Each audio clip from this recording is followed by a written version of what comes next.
gestão de pessoas, a gente tem o conteúdo falando sobre como que a gente pode desenvolver as pessoas.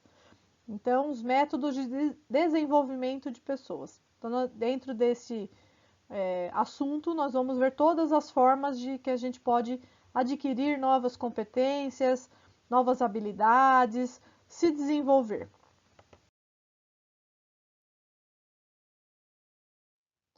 Então, só para relembrar, né, como que a gente adquire, né, como que a gente se desenvolve? Primeiro, eu preciso adquirir novos conhecimentos. Então, a gente sempre trabalha com as competências técnicas e competências comportamentais. As competências técnicas são aquelas que a gente aprende na escola, numa faculdade. Então, é o nosso conhecimento teórico, né? Então, um curso de idioma, um curso técnico em administração, um curso técnico na área de logística, um curso de informática, experiências, né? Diante de uma atividade, tipo, por exemplo, um carpinteiro, geralmente ele aprende de pai para filho, né? Então ele tem uma experiência com aquele trabalho. Então isso também é um conhecimento, né? Faz parte da competência técnica. Ter a habilidade, saber fazer, então a pegar o conceito que eu aprendi, todo o conhecimento, todo o meu saber teórico e aplicá-lo, né? E executar, colocar em prática. Esses dois cenários fazem parte da competência técnica, tá? E a competência comportamental, ela está ligada às atitudes, à forma de ser, né? Então, as nossas qualidades, as nossas formas de executar alguma coisa. Então, quando a pessoa tem iniciativa para fazer algum procedimento, tem aquele espírito de liderança, tem uma boa comunicação, sabe se expressar, sabe dialogar, sabe negociar, criatividade e inovação. Então, são pessoas que estão sempre pensando em novas, têm a atitude de pensar em outros processos, em outras formas para melhorar alguma coisa dentro da empresa. A flexibilidade. Hoje a gente está falando bastante da adaptabilidade, ser adaptável às mudanças, né? Principalmente nessa época de 2020 que a gente vive em questão da pandemia, muito se necessita, né? Que as pessoas tenham sejam adaptáveis às mudanças que aconteceram e que irão acontecer ainda. Então, nós temos essas competências técnicas e comportamentais. Posso, né, fazer cursos, treinamentos, tanto na área de conhecimento, de adquirir novos conceitos, como melhorar as minhas atitudes, melhorar a minha competência comportamental. Então, é isso que a gente vai ver nesse aspecto de desenvolvimento das pessoas. Então, só para a gente entender um pouquinho, né, qual que é a diferença, para adquirir as competências e habilidades necessárias, é preciso realizar treinamentos para que ocorra o desenvolvimento das pessoas. Então, nós vamos ver qual a diferença, né, de treinamento e desenvolvimento. Então, o treinamento é aquilo que a gente executa para o agora, para o presente, melhorando o seu desempenho de imediato. Então, vou fazer um treinamento para o pessoal que vai começar a trabalhar num supermercado. Então, vou fazer o treinamento para as pessoas adquirirem o hábito de como que tem que fazer, como que tem que ter os procedimentos corretos dentro do ambiente de trabalho, e aí a pessoa já vai colocar isso em prática. E isso faz parte do treinamento. Eu aprendi e já executo, né? Então, absorvo aquele conhecimento, né? A partir do treinamento, vai acontecer o desenvolvimento das pessoas. Então, quando eu absorvo aquele conhecimento e aquilo fica, né, dentro da pessoa e ela consegue utilizar em outras plataformas, em outros cenários, isso é o desenvolvimento das pessoas. Então, o desenvolvimento ele ocorre ao longo do tempo e a cada treinamento, objetivando as habilidades e capacidades adquiridas para os cargos futuros. Ou seja, tudo que eu estou aprendendo em um treinamento, né, em um curso, em uma palestra, tudo que eu estou aprendendo nesse momento, eu vou conseguir absorver e implantar isso mais lá na frente quando for necessário. Então, quando eu for aplicar isso, né? Eu fiz um curso de liderança. Ótimo, mas agora eu não trabalho com isso. Mas quando eu for, se eu tiver uma oportunidade e for trabalhar, eu já consigo aplicar aquilo porque eu tive um desenvolvimento quanto a isso. Eu consegui absorver aquela informação e vou conseguir colocar na prática. Então, o treinamento é o que a gente aprende de imediato e o desenvolvimento vai ao longo do tempo, tá? Tanto o treinamento quanto o desenvolvimento, eles são um processo de ensino-aprendizagem. Então, os dois estão um interligado com o outro, tá? Então, agora a gente vai ver algumas formas de desenvolver as pessoas. É só fazendo curso, né? Não, a gente tem diversas maneiras de adquirir competências, adquirir conhecimentos e habilidades para conseguir ter atitudes e se desenvolver no cargo, se desenvolver na vida, enfim, conseguir conquistar o seu lugar aí. Aí nós vamos falar só um pouquinho do treinamento, que o treinamento ele possibilita transmissão de informações, então ele aumenta o conhecimento das pessoas, ele possibilita desenvolver as habilidades, melhorando, né, os processos operacionais. Ele ajuda a desenvolver as atitudes, então a gente pode ter sim treinamentos para melhorar o comportamento das pessoas e ajuda a desenvolver conceitos, né, que é onde as pessoas têm ideias para melhorar processos, melhorar as metas que a empresa estipula.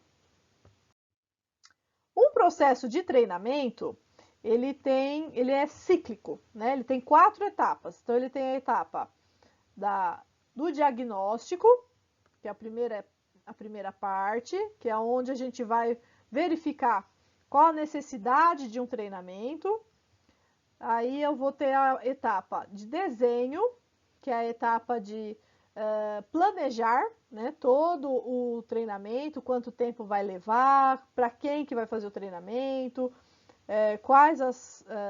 quantas horas vai precisar ter esse treinamento, se vai ter apostila, enfim, todo o planejamento. Nós temos a etapa da implementação, que é a hora de executar o treinamento, tudo que foi planejado, e a avaliação, que eu vou avaliar se o treinamento foi válido ou não, se surtiu resultado ou não, tá? Então, a gente tem essas 4 etapas, nós vamos ver cada uma delas. O desenvolvimento de pessoas está relacionado com a educação e com a orientação para o futuro. Então, ele está focando no crescimento pessoal da pessoa e visa a carreira futura e não apenas o cargo atual. É aquilo que eu disse, o desenvolvimento ele vai acontecendo ao longo da vida, ao longo do tempo, tá? Conforme a gente vai absorvendo as informações. Segundo o autor Chiavenato, o desenvolvimento é a aprendizagem de novas atitudes, soluções, ideias, conceitos que modifiquem os seus hábitos e comportamentos e se tornem mais eficazes naquilo que fazem. Então, conforme a gente vai absorvendo as informações, eu vou conseguindo ter o meu desenvolvimento. Aí, como que a gente pode, né, desenvolver as pessoas no cargo? Então, vamos pensar dentro da empresa. Na empresa, a gente quer que as pessoas, claro, sempre melhorem, que elas tenham proatividade para subir de cargo, né? Tem empresas que dão esse tipo de oportunidade. E como que a gente pode adquirir isso? É só fazendo algum curso? Não, a gente pode ter outras formas de aprender e se desenvolver. Então, nós temos aqui, vamos ver cada uma delas. Rotação de cargos, posições de assessoria, aprendizagem prática, atribuição de comissões, participação em cursos e seminários externos, o role-playing, que é o exercício de simulação, que é como se fosse um teatro, a dramatização, estudos de caso, jogos empresariais e centros de desenvolvimento interno. Então, nós vamos ver um pouquinho de cada um, como que funciona. A rotação de cargos, ela é a movimentação das pessoas em várias posições na organização. Então, como que ela funciona? Ela pode ser tanto vertical quanto horizontal, tá? Então, vamos dar um exemplo. A rotação vertical significa uma promoção provisória da pessoa para uma nova posição mais complexa. Então, por exemplo, eu coloquei o exemplo aqui, substituição ao chefe. Então, vamos supor que a chefe vai sair de licença maternidade. Vai ficar 6 meses afastada com a licença maternidade. Outra pessoa vai substituí-la. Então, quando ela substituir, ela vai ter que aprender o serviço daquela chefia, né? Então, ela vai ter que executar todas as responsabilidades, claro que vai receber sobre isso, e além de receber o salário a mais, além de ter uma responsabilidade, vai aprender novas funções, né? Porque enquanto a gente tem sou um assistente, nós temos um cargo de... temos algumas atividades a serem executadas. Quando temos um cargo de chefia, são outras atribuições. Então, nessa rotação, né, numa necessidade que a empresa precisa, você tem que aproveitar ao máximo para adquirir o conhecimento sobre aquele cargo, sobre as atividades que aquela pessoa desempenha, e aquilo pode melhorar o seu desenvolvimento dentro da empresa, tá?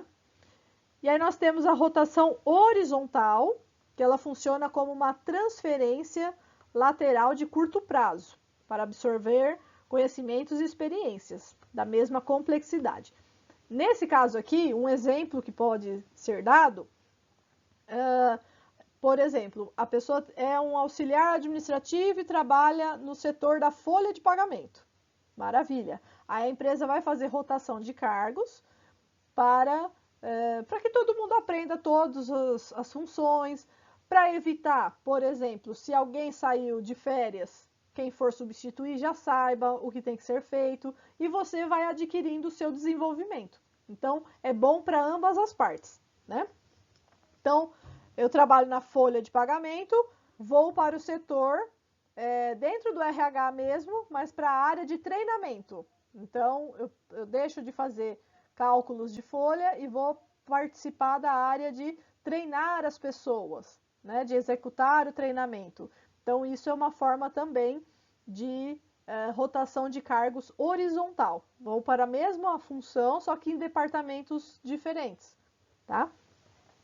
A rotação de cargos representa um excelente método para ampliar a exposição da pessoa às operações da organização e transformar especialistas em generalistas.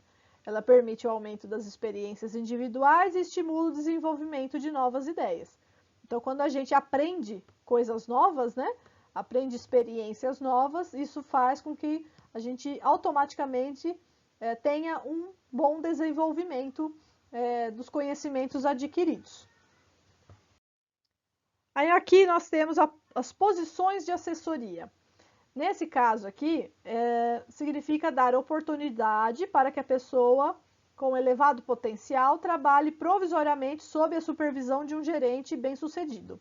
Então, você vai trabalhar como um assistente e vai ter alguém sempre te orientando, te assessorando. Então, você vai desempenhar as atividades, vai ter sempre alguém falando, olha, tá certo, não tá, faz assim que é melhor. Se você executar dessa maneira, vai otimizar o tempo. Então, tem sempre alguém por trás, ajudando, auxiliando para que você consiga desempenhar da melhor maneira possível o seu trabalho. E isso faz com que você tenha um bom desenvolvimento e adquira esse conhecimento para o resto da vida. Aí nós temos a parte de aprendizagem prática, né, que é colocar a mão na massa.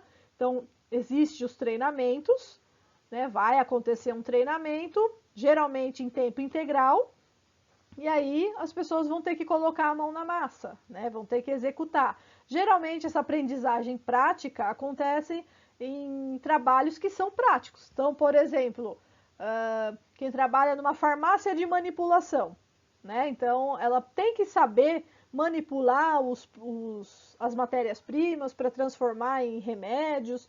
Então, ela tem que ter essa habilidade. E aí, quando vai trabalhar... E cada farmácia, ela tem um equipamento diferente, ela tem uma forma de trabalhar, uma forma de embalagem. Então, quando vai começar a trabalhar, tem que ter essa aprendizagem prática. Vai executar e vai ter que fazer na prática como que teria que ser o procedimento correto. E aí você consegue absorver essa informação. Se for trabalhar em outro local, pode até sugerir novas formas de trabalho. Tudo isso faz parte do desenvolvimento. Quando você adquire o conhecimento, consegue passar para melhorar em outros processos, em outros locais. A atribuição de comissões, né, significa uma oportunidade para a pessoa participar de comissões de trabalho, compartilhando tomada de decisões, aprender pela observação dos outros e pesquisar problemas específicos da organização. Geralmente essa comissão é temporária, tá? Então, o que acontece? Atribuição de comissões, a empresa, por exemplo, a CIPA, né? Todo mundo já ouviu falar da CIPA. A CIPA é uma comissão interna de prevenção de acidentes. Então, ninguém ganha a mais, né, um salário a mais por ser participante da CIPA. Não. As pessoas que participam de uma comissão interna de prevenção de acidentes, ela está participando de um projeto, né, vamos dizer assim, de trabalho, né, uma comissão de trabalho que vai executar algumas atividades e aquilo vai melhorar o desempenho da empresa, enfim, vai melhorar algum processo. Comissão de trabalho é isso.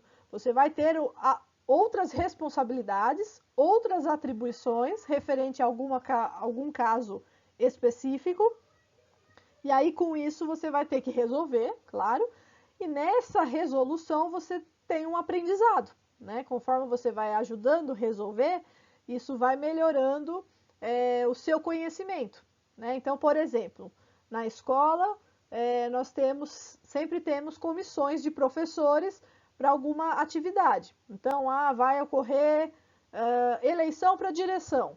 Então, nós temos uma comissão de professores que vai ter que fazer um cronograma de quando os candidatos vão se apresentar, controlar, né, as reuniões que a pessoa vai fazer.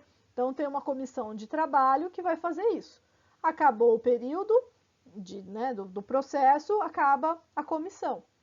Então, geralmente é para estimular alguns trabalhos extras que acontecem e são designadas pessoas para participar desse tipo de comissão. E toda vez que se participa, a gente adquire conhecimento quanto a isso, né? Quanto a aquele trabalho que foi executado. Aprende, né, o que tem que ser feito quando acontece uma situação atípica. Então, atribuições de comissões é dessa maneira. Participação em cursos e seminários externos, esse está dentro, né, de aprender alguma coisa em algum curso, é a forma mais tradicional, né, do desenvolvimento, quando a gente fala de desenvolvimento. Aí oferece a oportunidade de adquirir novos conhecimentos e desenvolver habilidades conceituais, além da troca de experiência. Então, nesses eventos, né, que as pessoas participam, vai absorver novos conhecimentos, né? E é interessante fazer uma troca de experiências, uma troca de conhecimento com outras pessoas, fazer um networking, né? Para você conhecer, porque às vezes a gente fica tanto tempo dentro da mesma empresa, né, do mesmo mundinho, que a gente não consegue visualizar que existem outras coisas lá fora. Então, fazer esse tipo de participação em outros cursos e seminários, congressos, faz com que a gente amplie os nossos horizontes. Aí nós temos os exercícios de simulação, que é como se fosse um teatro, né? Ele passou, né? Geralmente acontece dentro da área de seleção de pessoal, na área de recrutamento e seleção, e foi agora para a área de técnicas de treinamento e desenvolvimento. Então ele deu uma avançada porque surte um bom efeito, né? Esses exercícios de simulação, eles podem incluir a questão de estudos de caso, que a gente vai ver a seguir, jogos empresariais, e aí a simulação de papéis, que é o teatro, a dramatização, né? Então, simula-se uma situação e aí, junto com uma questão prática, né, vocês vão tentar resolver aquela situação. Então, nesse tipo de exercício, a vantagem é que cria um ambiente similar, né, à situação real, e aí você consegue ter uma facilidade maior de visualizar o que tem que ser feito, né? Porque às vezes na teoria, né?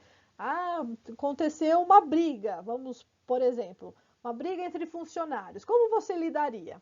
Então, se você for só falar, não, vou tentar acalmar os ânimos, né? Para as pessoas escutar as duas partes. Na teoria, a gente fala uma coisa bonita. E se acontece na prática? Né? Então, no exercício de simulação, vai ter duas pessoas brigando do nada. Como que você vai interferir? É nesse momento que a gente consegue visualizar quem consegue ter uma habilidade na gestão de conflitos, consegue ter essa facilidade, essa atitude de ir lá e apartar a briga, o conflito. Então, esse exercício de simulação de papéis, ajuda a visualizar realmente como que quem tem esse tipo de atitude ou não, tá? Os estudos de caso, então a gente utiliza experiências de outras empresas para que a gente consiga diagnosticar os problemas e como que podem ser solucionados. Isso a gente utiliza também, né, nas aulas, para que vocês visualizem como que acontece, né, em alguma situação e como que a gente pode pegar o conhecimento e aplicar para melhorar algum processo, resolver algum problema diante daquilo que foi apresentado. Então, o estudo de caso, ele proporciona bastante discussões, estimula as pessoas a solucionar, né? E é um método de desenvolvimento no qual a pessoa se defronta com uma descrição escrita de um problema. Então, aqui é uma forma teórica, né? Que a gente consegue... a gente aprende mesmo assim, né? Visualizando a prática de outros locais. Então, eu consigo ter um desenvolvimento vendo que em outros locais acontece uma situação, em outra empresa acontece uma situação, e eu consigo utilizar o meu conhecimento para tentar resolver aquilo.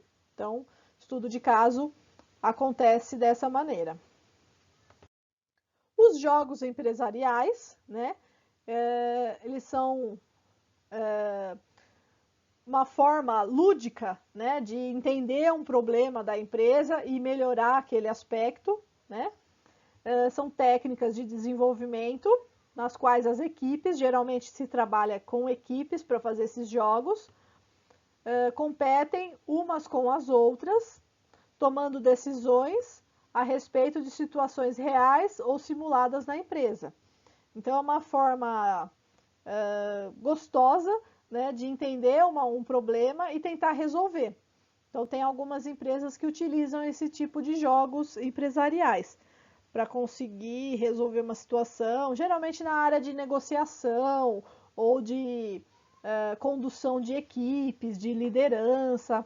Aí existem alguns jogos que falam sobre este aspecto, que ajudam também as pessoas a se desenvolverem e terem melhorando o seu conhecimento, melhorando o seu desenvolvimento dentro do ambiente de trabalho. E por último, a gente tem o Centro de Desenvolvimento Interno, né, que são centros localizados na própria empresa para expor gerentes e outras pessoas a desenvolver habilidades pessoais. Então, eu vou dar alguns cursos, treinamentos para as pessoas para que elas se desenvolvam de acordo com a necessidade da empresa, de acordo com a necessidade do cargo, da responsabilidade que eles necessitam ter dentro do ambiente de trabalho.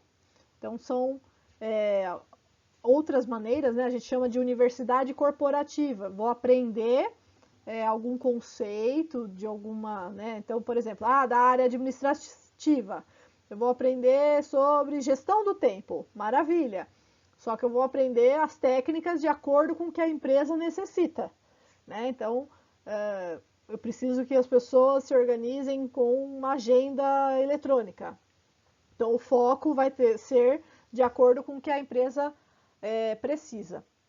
Então, esses foram algumas técnicas alguns métodos de desenvolvimento de pessoas no cargo, dentro do ambiente corporativo, dentro da empresa.